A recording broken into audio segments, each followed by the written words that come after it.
Hello everyone, hello aspirants, कैसे हैं आप और कैसी चल रही है आप सबकी पढ़ाई। उजाले भरा दिन पाने के लिए काली अंधेरी रातों से होकर गुजरना पड़ता है। तो फ्रेंड्स, 90 डेज चैलेंज का डे 2 जो था वो मेरा कुछ ऐसा ही था, क्योंकि मैंने उस दिन पूरे रात पढ़ाई की। और फ्रेंड्स, मेरी सुबह हो गई थी 6 बजे, क्योंकि मैं 1-1.5 घंटा सोई थी। 4:30-5 बजे तक मैं सोई थी। फिर उसके बाद में से 6-6:15 बजे मैं उठ गई थी। और यहाँ पर अभी मैं अपना बालकनी से व्यूज़ दिखा रही हूँ आपको। बहुत अच्छा सा मौसम हो रहा था। ये एक हकीकत है कि अगर हम रातों को मेहनत करते हैं और हम मतलब दिन रात अपनी वैकेंसी के लिए लगा देते हैं तो हमें रिज़ल्ट ज़रूर मिलते हैं। बाकी हमें भगवान पर छोड़ देना चाहिए कि आगे का रिज़ल्ट क्या होगा, क्या परिस्थितियाँ होंगी, सब भगवान देखेंगे। तो ये मैं सुबह की चाय बना चुकी हूँ। पूजा वूजा करने के बाद में मेरा जो मॉर्निंग रूटीन है वो कंप्लीट हो चुका है। और आज जो है मैंने 14 तारीख पर जो है वो सर्किल कर दिया है। ये डे 2 है और फ्रेंड्स, डे 1 से डे 2 आ गया और कैसे जल्दी जल्दी टाइम निकल रहा है पता ही नहीं चल पा रहा है।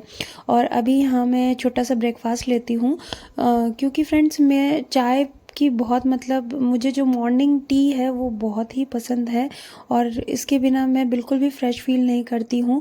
लेकिन हाँ, मैं इसके साथ ज़रूर कुछ ना कुछ लेती हूँ, क्योंकि अगर मैं ये चाय खाली पीती हूँ तो मुझे गैस्ट्रिक प्रॉब्लम है। बेबी होने के बाद में तो और भी ज़्यादा हो गई है, इसलिए मैं चाय कभी भी खाली नहीं रहती। और आई सजेस्टेड यू कि आप लोग भी कभी उसको खाली ना लें। आज जो है घर में कुछ फंक्शन था तो मम्मी वगैरह जो हैं, दीदी वगैरह, वो गए हुए हैं, इसलिए मैं यहाँ पर अभी बाबू को हॉल में ही सुला के मैं यहाँ पर पढ़ रही थी। तो अभी मैं तो बायोलॉजी के जो टॉपिक जो डिसाइड किया था मैंने कम्युनिटी पोस्ट पे, वही मैं पढ़ रही हूँ, ह्यूमन हेल्थ। काफ़ी अच्छा टॉपिक है, मेरे को इंटरेस्टिंग भी लगता है। वैसे तो बायोलॉजी मुझे पूरी ही इंटरेस्टिंग लगती है, बट ये टॉपिक मुझे ज़्यादा इंटरेस्टिंग लगता है क्योंकि मुझे आता है, इसलिए इंटरेस्टिंग भी लगता है।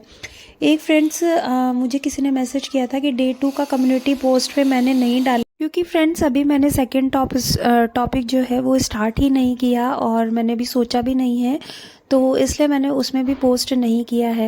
मैंने आपको बताया था कि जब तक मेरा फर्स्ट टॉपिक जो भी मैंने डिसाइड किया है उसके जितने भी एमसीक्यूज़ जो भी है, टेस्ट वगैरह, जब जितना पूरा कंप्लीट नहीं हो जाएगा मैं सेकंड टॉपिक नहीं शुरू करूँगी, क्योंकि ऐसा करने से मेरे को बहुत ज़्यादा अनफिनिश्ड लगता है, बिल्कुल भी सेटिस्फाइड नहीं लगता है। इस वजह से मैंने सेकंड नहीं डाला। जब मैं डालूँगी तो ज़रूर आपको मतलब मैं पोस्ट कर दूँगी, तो आप भी ऐसा करें। देखिए, पढ़ने का तरीका सबका अलग अलग होता है, मैं प्रेशराइज़ नहीं करूँगी कि आप किस तरीके से पढ़ते हैं, लेकिन मेरे को ये बेसिकली जो पुरानी गलतियाँ हैं जो कि अब जो रीस्टार्ट किया है मैंने, वो बस इसीलिए है कि पुरानी गलतियों से मैंने यही चीज़ सीखी है कि जब तक आप क्वालिटी वाली पढ़ाई नहीं करते हैं, क्वांटिटी से कोई मतलब नहीं होता। क्वांटिटी कितनी भी ज़्यादा इकट्ठी कर लो, चाहे आपके पास 10-15 किताबें हैं या आपके पास बहुत ही अच्छी अच्छी कोचिंग्स के नोट्स हैं, आप ऑनलाइन क्लासेस लेते हैं, आप खुद भी नोट्स बनाते हैं, आप खुद शॉर्ट नोट्स भी बनाते हैं, लेकिन जब लास्ट टाइम आती है तब आप कंफ्यूज हो जाते हैं और उनमें से कोई भी सोर्सेज आप पूरा कंप्लीट नहीं कर पाते। तो बस वो सबसे बड़ी मिस्टेक है, इसीलिए मैं उस मिस्टेक को थोड़ा सा सुधार रही हूँ। और जब तक अनफिनिश्ड जो चीज़ें हैं उनको फिनिश ना कर लूँ तब तक नेक्स्ट टॉपिक नहीं स्टार्ट कर सकती। और एक मुझसे किसी ने मैसेज में पूछा था कि टीचिंग मेथड के लिए कौन सी किताब है।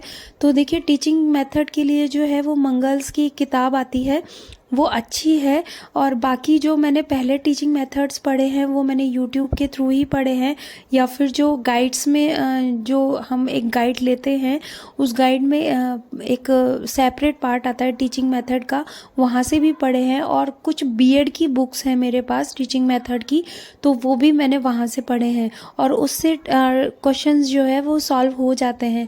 आजकल टीचिंग मेथड का थोड़ा सा पैटर्न चेंज हो चुका है, थोड़े क्वेश्चन डिफरेंट वे में पूछे जा रहे हैं, तो इस वजह से मुझे वो मंगल की किताब जो है वो बहुत सही लगी। और भी इसमें जो है अपग्रेड हो सकती हैं किताबें, मैं थोड़ा सर्च करूँगी, तो जब मैं सर्च कर लूँगी तब आपको बताऊँगी, क्योंकि अभी मैंने ये टॉपिक स्टार्ट नहीं किया है टीचिंग मेथड वाला, इस वजह से सर्च करके बताती हूँ कि इसमें कौन सी बुक जो है वो बेस्ट रहेगी। एक फ्रेंड्स, मेरे पास कमेंट ये आया है कि दीदी जो मैं भी एक हाउसवाइफ हूँ और मेरे 2 बच्चे हैं और दोनों ही ट्विन्स हैं, छोटे हैं और उनको घर वाले संभाल लेते हैं, लेकिन जब बच्चों को माँ की ज़रूरत होती है तब माँ की ही ज़रूरत होती है। तो मुझे घर का काम भी करना पड़ता है और मैं उन बच्चों को भी संभालती हूँ। उसके बाद में भी मैं टाइम निकाल के पढ़ रही हूँ, लेकिन अब टेंशन हो रही है और टाइम कम है एग्ज़ाम का। और उनका एग्ज़ाम जो है वो ये आर ओ वाला जो है, जो बिहार का है, वो एग्ज़ाम है उनका।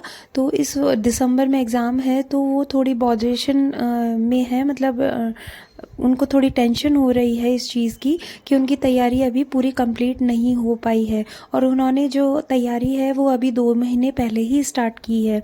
तो वो अब क्या करें, उनको कुछ समझ में नहीं आ रहा है।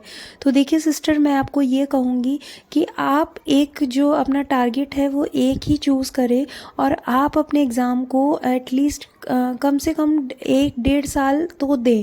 जब आप 1-1.5 साल तक पढ़ते हैं रेगुलर कंटिन्यूटी में, उसके बाद आपकी तैयारी जो है वो बहुत स्ट्रॉन्ग लेवल पे आ जाती है, क्योंकि आप बिल्कुल जिस चीज़ के लिए तैयारी कर रही हैं उसके लिए माइंडसेट रखिए कि हाँ हम सिलेक्शन ले लेंगे। लेकिन उसके लिए इतना भी मतलब टेंशन मत लीजिए कि आप पढ़ ही नहीं पाए या फिर डिप्रेशन में चली जाएं। आप ये सोच के पढ़िए कि हाँ हमें सिलेक्शन लेना है और अगर नहीं हो पाया तो नेक्स्ट वैकेंसी में डेफिनेटली मेरा सिलेक्शन फर्स्ट नंबर पे हो जाएगा, क्योंकि मैं इतनी पढ़ाई तब तक कर चुकी होंगी। देखिए किसी भी एग्ज़ाम को जब हम इतना टाइम देते हैं तो हम उसको बहुत डिटेल वे में पढ़ चुके होते हैं, हमारा रिवीजन बहुत बार हो चुका होता है, तब हम जाकर के अपने आप का अपना लेवल जो है वो कॉम्पिटिटिव में कंपटीशन में लोगों के इक्वल कर पाते हैं। जब तक ये चीज़ नहीं होती तब तक हमें डिप्रेशन होता रहता है। इसलिए आप कोई भी एग्ज़ाम की तैयारी कर रहे हैं तो उसको थोड़ा सा टाइम दीजिए, 6 महीने का टाइम दीजिए या फिर आप साल भर का टाइम दीजिए और उसको कंटिन्यूटी से पढ़िए, तब जाकर के आपकी उस लेवल की तैयारी हो पाएगी कि आप किसी भी एग्ज़ामिनेशन के लिए तैयार रहेंगी। और यहाँ पर जो मेरी चाय है वो ठंडी हो गई थी, मैं भूल गई पढ़ते पढ़ते कि मैंने आधी चाय जो है वो रख दी थी। फिर भी कोई बात नहीं, क्योंकि मेरे को चाय जो है वो गरम गरम पसंद है, मुझे बिल्कुल भी चाय ठंडी बिल्कुल भी नहीं पसंद है, फिर भी उसको मैंने पी। एक फ्रेंड्स, मेरे पास बहुत ज़्यादा ये कमेंट आता है कि हम डिप्रेशन में हैं, हम टेंशन में हैं। देखिए थोड़ी बहुत टेंशन अगर एस्पिरेंट को हो रही है तो वो होना लाजमी है और मेरे हिसाब से उतनी टेंशन होनी भी चाहिए, क्योंकि अगर वो टेंशन नहीं होती है तो हम टेंशन के बिना पढ़ ही नहीं सकते हैं, क्योंकि हमें अपने फ्यूचर की टेंशन होती है। हम सोचते हैं कि अगर हमें ये चीज़ हमने अचीव नहीं करी तो हमने जो इतना बड़ा सपना देखा है अपनी लाइफ को चेंज करने का, वो नहीं हो पाएगा। तो थोड़ी बहुत टेंशन तो ठीक है, लेकिन उस चीज़ में आप डिप्रेशन में चले जाएं, आपकी मेडिसिन स्टार्ट हो जाए, तो उस पढ़ाई का कोई भी मतलब नहीं है। ऐसी पढ़ाई करने से ना तो आपको संतुष्टि मिलेगी ना आपके घर वालों को, और आप इतने ज़्यादा परेशान हो जाएंगे कि आपकी ज़िंदगी जीने का ही एक अच्छी ज़िंदगी जीने का ही मतलब नहीं रह जाएगा। तो इससे अच्छा है कि आप कोई अच्छी सी छोटी मोटी प्राइवेट जॉब करके भी बहुत अच्छी सी अपनी लाइफ को व्यतीत कर सकती हैं, कुछ अपने लिमिटेड जो ड्रीम्स हैं उनको भी फुलफ़िल कर सकती हैं। तो ये डिप्रेशन मोड में आना जो है मेरे हिसाब से बिल्कुल भी सही नहीं है। भाई क्या होगा, ज़्यादा से ज़्यादा लाइफ में जो सपना देखा है वो अचीव नहीं हो पाएगा तो कोई बात नहीं ना, प्लान बी तैयार रखिए कि अगर ये नहीं तो हम ये कर लेंगे। और अगर हमारी गवर्नमेंट जॉब नहीं लगी तो हमने जो इतना पढ़ा है 1-1.5 साल में, वो हमने उसमें कितना कुछ सीख लिया है, हम कितने लोगों से आगे जा चुके हैं। और ऐसा नहीं है कि गवर्नमेंट जॉब वाले ही अच्छी खासी ज़िंदगी जीते हैं, प्राइवेट जॉब वाले भी बहुत अच्छी खासी ज़िंदगी जीते हैं। और देखिए ज़िंदगी जीना जो है वो सब हम पे डिपेंड करता है, किसी और पे नहीं।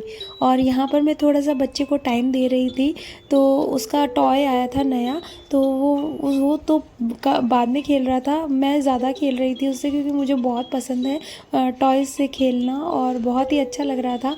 देखिए फ्रेंड्स, ज़िंदगी जो है बहुत प्रीशियस है, वो ज़रूरी नहीं है कि हमारी लाइफ पूरी हमारे ड्रीम्स पर ही डिपेंड करती है। हमारे बच्चे भी हैं, हमारे घर भी है, हमारा परिवार भी है। छोटी छोटी चीज़ों में खुशियाँ ढूंढना सीखें और आप ये सोचें कि जो भी आज मैंने पढ़ा, जो भी आज मैंने सीखा, उससे मेरा कितना इम्प्रूवमेंट हुआ है। जॉब अगर आप अच्छे से पढ़ेंगे तो लग ही जाएगी, आप लेकिन आप उससे सीख कितना रहे हैं, आपकी पर्सनैलिटी कितनी डेवलप्ड हो रही है, आप जो पहले थी उससे कितना गुना ज़्यादा आप सीख चुकी हैं। इसलिए सीखते रहिए। जब सीखते रहेंगे तो आपको बिल्कुल भी डिप्रेशन नहीं होगा।